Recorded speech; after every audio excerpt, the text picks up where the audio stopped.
Welcome everyone to my review of The Magicians Nephew by C.S. Lewis. Really, this is an excellent book. I suppose what you want to know is it good? Yes, it is excellent. It is a book for all ages, as are the rest of the series. In fact, it's a book that speaks on many levels. You can read it as a child and get the pleasure and enjoyment out of the adventure. You can read it as an adult. While it contains the magic that you may find from childhood, it speaks of very deep themes, very strong themes, and has a very strong Christian message. Like Lewis speaks in another book, I think it's the Silver Chair, that even in this world, of course, it is the stupidest children who are the most childish, and the stupidest grown-ups who are most grown-up. I think that does speak a very, very deep truth. If you're an adult and you cannot look at the world and see the magic, even when you see, doesn't matter if Christian or not, atheist, whatever religion you are, or if you're agnostic and you don't really know, if you can't see the magic in this world, it is very sad and you're missing out on a great part of existence. And if you're a child and you ignore things, that's not good either. You don't learn. And that is another theme you find in the book, that even though Diggory and Polly are children, they're still held responsible for their actions, and they still have to make amends. It didn't matter that the action was done in innocence. They did not realize the consequence. In fact, the consequence of their actions is to have ramifications throughout the entire series.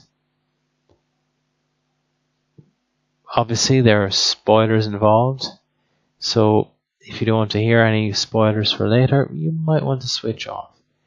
Read the books and come back. Or if you don't mind, continue to listen. The consequences of Diggory's actions in this book lead on to the Lion, the Witch, and the Wardrobe, which was a, how would you put it, either fascist or communist, whatever authoritarian dystopia you can imagine. That was what Narnia lived under.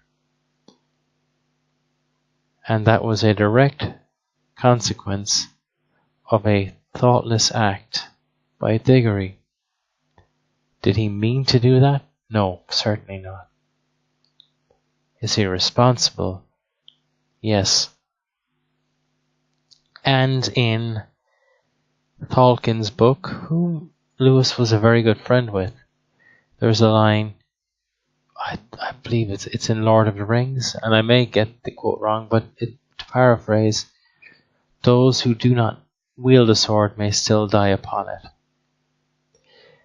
Meaning that even though you're innocent, you're not immune to the consequences of action. Now, I actually really enjoy the Christianity that imbibes every aspect of the series. This book, which is in essence the Genesis of Narnia.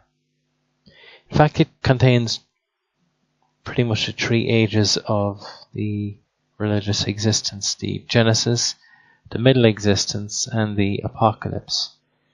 It's the Genesis of Narnia, our current Earth as we live, and it has the Apocalypse of Cairn, or Carn. I'm never quite sure how to pronounce that. Yet, despite it being a very, very Christian book, you don't have to be Christian to enjoy it. Though I do hope, by reading the book, it brings you closer to contemplating becoming Christian, but that is entirely up to you. It is your journey.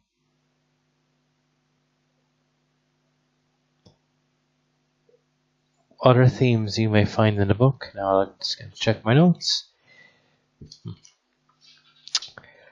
There are themes of the use of weapons of mass destruction, where we see Jadis destroying her world and not caring. This book was written at a time where nuclear weapons had become a thing.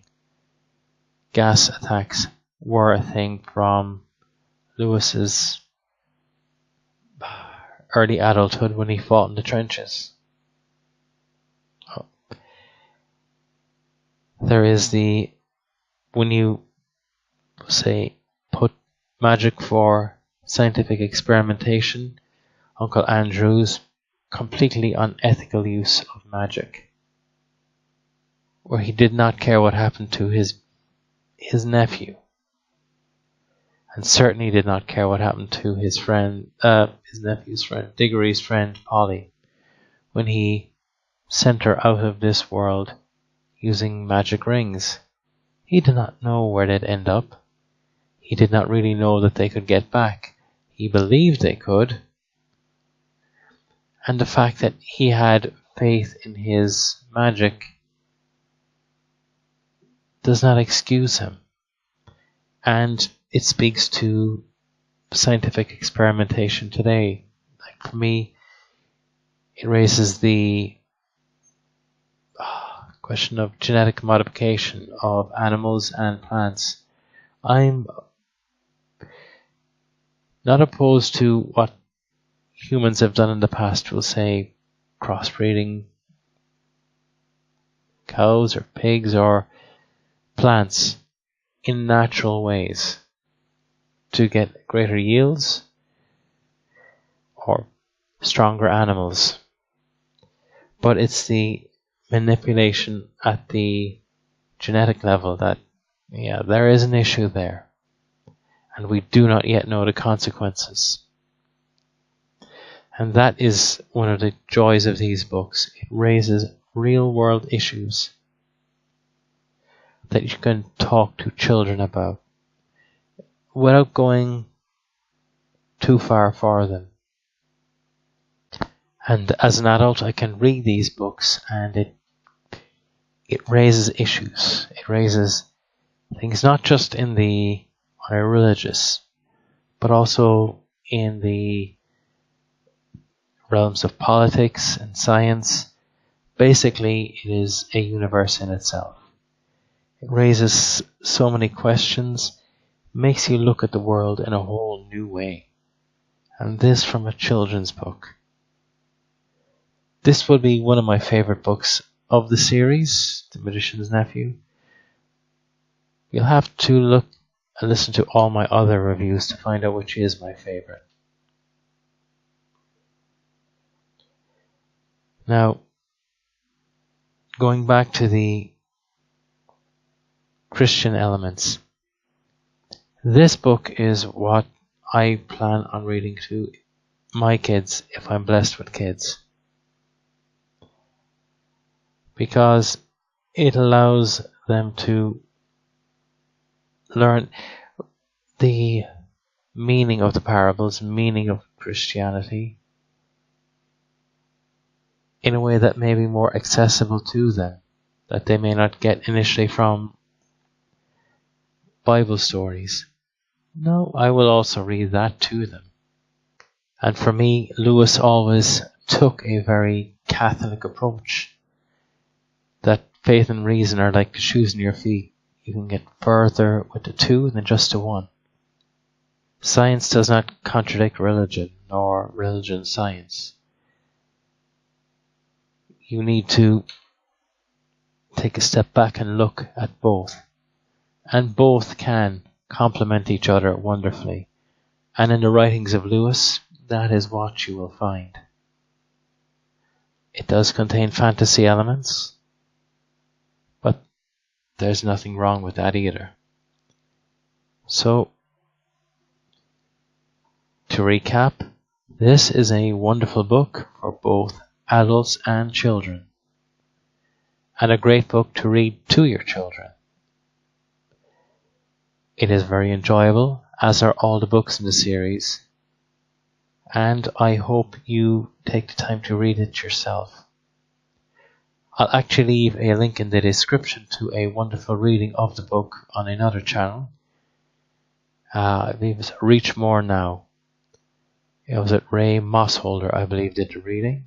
Double check that because I haven't watched that video in quite a while. But I'll leave the link in the description if you don't have the book. And please check it out. And I want to thank you for listening to this. I hope you join me for the other videos in the series. Let me know what you think. If you like this, give this video a thumbs up. Please comment below. Let me know what you think of this book. And please subscribe to my channel if you haven't already. Hope to see you soon, and I will be working on the Lion, the Witch, and the Wardrobe in the very near future. Hopefully it won't take as long as this one took. So, see you soon, and God bless.